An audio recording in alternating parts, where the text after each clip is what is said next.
আসসালামু আলাইকুম এভরিওয়ান, সবাই কেমন আছো? আলহামদুলিল্লাহ আমি ভালো আছি। আশা করছি তোমরা সবাই ভালো আছো, সুস্থ আছো। তো চলে আসলাম নতুন একটা ব্লগ ভিডিও নিয়ে। সকাল সকাল ঘুম থেকে উঠে নাস্তা টাস্তা করে নিলাম।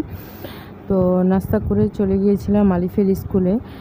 সকাল সকাল নাস্তা করলে একটু সুবিধা হয়, আর আলিফ একা একা নাস্তা খেতে চায় না। তো ইয়ামিনও সকালে ঘুম থেকে উঠে যায় তাড়াতাড়ি। তো এই জন্য করে কি একসাথেই তিনজন নাস্তা করে ফেলি, তাহলে একটু কাজটাও কমে আর খাবারটাও সময় মতো পেটে যায়। তো খাবার যদি সময় মতো পেটে যায়, যে কোনো কাজ করতে কিন্তু ভালো লাগে। তো যেহেতু ঘর অগোছালো করে গিয়েছিলাম, ঘুম থেকে ওঠার পর সাথে সাথে স্কুলে নাস্তা টাস্তা করে সাথে সাথে স্কুলে গিয়েছিলাম, তো এই জন্য ঘর গুছাতে পারিনি। তো বিছানাটাকে একটু ভালোভাবে গোছগাছ করলাম, যেহেতু ঘরে ছোট বাচ্চা আছে। আর ঘরের কোনা চিপা চাপায় অনেক সময় অনেক ময়লা জমে থাকে, যেগুলো সবসময় তো ঝাড়পোছ করতে পারি না। তো এই জন্য আর কি একটু ঝাড়া টাড়া করে নিলাম বিছানাটা সুন্দরভাবে। শুধু ঘর দোর গোছালেতে হবে না, রান্নাবান্নাও করতে হবে। আজকে একটু ভাবলাম যে তিতার তরকারি রান্না করি। তো তিতার তরকারি রান্না করছি খুব ভয়ে ভয়ে, কারণ একদিক দিয়ে ভাবছি যে বাচ্চারা খাবে কি খাবে না, আরেক দিকে ভাবছি যে না করি, কারণ প্রচণ্ড পরিমাণে গরম পড়েছে। আর এই গরমে কিন্তু তিতাই ভালো, সবচাইতে ভালো খাবার। জানি আমরা খেতে চাই না, আমি আমার বাচ্চারা কেন, আমিও খেতে চাই না প্রায় সময়, কিন্তু এখন খাওয়াটা খুবই জরুরি। কারণ আমাদের শরীরের যে অবস্থা, গরমের কারণে শরীর কিন্তু খুব খারাপ হয়ে যাচ্ছে। এই জন্য তিতাটা সবচাইতে বেশি প্রয়োজন শরীরে। তো এজন্য রান্না করবো আজকে করলা দিয়ে, আলু দিয়ে, মাছ দিয়ে। এখানে 2 রকমের মাছ আছে, তো বাচ্চারা যাতে খেতে পারে সেই রকম মাছ নিয়েছি। রুই মাছ নিয়েছি, আর আমি আমার মতো মাছ নিয়েছি। আমি একটু কাঁটাযুক্ত মাছ খেতে পছন্দ করি, চাবা খাইতে। তো সেরকমভাবে আমি মাছ নিয়েছি। তো 2 পিস ওদের জন্য, 2 পিস আমার জন্য।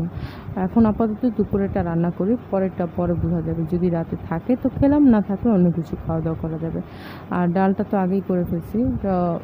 নর্মাল রান্না করব, যে ঝটপট সিম্পল, কারণ আবার স্কুলে যেতে হবে আলিফকে আনতে। তো তরকারিটা রান্না হয়ে গেছে, খাওয়া দাওয়া শেষ করলাম। শেষ করে একটু শুয়েছি। তো আজকে কই শুয়েছি, আজকে শুয়েছি নিচে আমরা। তো আলিফ এখনও ঘুমায়নি, আলিফ এখনও জাগ না। ইয়ামিন ঘুমায় গেছে। আজকে প্রচণ্ড পরিমাণে গরম, তাই আমরা কই শুয়েছি, আমরা নিচে শুয়েছি, তাই না? প্রচণ্ড পরিমাণে গরম লাগতেছে। গরম লাগলে কি আমার তো ঠান্ডা, তারপর বমি। গরম লাগলে কি আমার বাচ্চাটার জন্য সবাই দোয়া করবে। তো ঘুমানোর সময় তো বুঝতেই পারবে যে আলিফের কাশি। তো আলিফেরও কাশিও খুব বেশি, ঠান্ডাটা কমছে না। তো ঘুম থেকে ওঠার পর আরও একটু বেশি কাশটা। তো এজন্য ওর জন্য একটু ওষুধ তৈরি করলাম, বেশি কিছু না। আদা, লং, দারচিনি, আর হচ্ছে গিয়ে একটু মধু, সামান্য একটু পরিমাণ মধু, শুধু বাচ্চা, আর একটু লবণ, এইটুকু দিয়েই পানিটাকে ভালোভাবে ফুটিয়ে নিতে পারলেই হয়ে যাবে ওষুধটা। তো এটা খেতে পারলে স্বাস্থ্যের জন্য খুবই ভালো, আর কাশি যাদের তাদের জন্য খুব ভালো। আর সাথে একটু লেবু দিলে আরও ভালো হয়। তো ওরা যেহেতু বাচ্চা মানুষ, অত কিছু দিলাম না। তো আলিফের দেখা দেখি ইয়ামিনও খেতে চাই, তো ওকেও দিলাম। আর মাথাটা প্রচণ্ড পরিমাণে যন্ত্রণা করছে, মানে এই যন্ত্রণা মনে হয় আর কাউকে ভাগ দিতে পারবো না। কেউ যদি নিতে চাইতো অবশ্যই একটু দিয়ে দিতাম।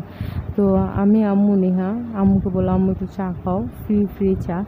তো ফ্রি খাওয়া জিনিস আসলে ভালো না, ফ্রি খাইলে মুখে ঘা হয়, ফাউ খাওয়া আসলে ভালো না। তারপর আম্মুকে বললাম, আম্মু একটু চা খাওয়ালো। তো সবাই, তো চা খেলাম, চা খেয়ে বাসায় চলে আসলাম। ঘরটারগুলো একটু গুছগাছ করবো। আর যেহেতু সন্ধ্যা হয়ে আসছে, ওদেরকে এখন একটু নাস্তা টাস্তা দেবো, এর বেশি আর কিছুই না। আর এই বাচ্চাটাকে আমি বুঝাতেই পারি না, ঠান্ডা লাগছে, একটা গেঞ্জি পরে, ও শুধু গরম লাগে। অবশ্য অন্য সবারই গরম লাগে। তো যাই হোক, আজকের ব্লগ ভিডিওটা সবার কেমন লাগবে সবাই কমেন্ট করে জানিও। সবাই ভালো থেকো, সুস্থ থেকো। আল্লাহ হাফেজ।